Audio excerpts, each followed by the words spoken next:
Sir हाँ? एक सवाल बताइए तो। क्या बोलो। 1 किलो आलू का दाम 37 रुपया है। हाँ? तो 37.5 किलो आलू का दाम कितना होगा? अरे इतना हल्का सवाल नहीं आता। अरे नहीं सर। क्या यार, तुम क्या बनेगा।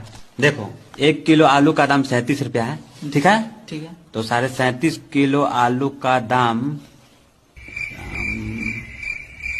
इतना महंगा आलू लेगा रे। आलू को सस्ता होने दो, ठीक है। ठीक है। मान लो 1 किलो आलू का दाम 10 रुपया है, ठीक है। ठीक है। तो 37.5 किलो आलू का दाम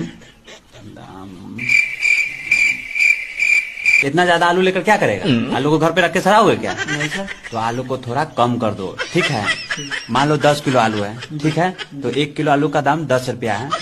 तो 10 किलो गुने 10 रुपया, ठीक है। तो कितना हुआ। 100। तो तुम्हारा आंसर हुआ 100, ठीक है। ठीक है सर। यानी कि आलू महंगा था। और तंका महंगा था, बहुत महंगा था।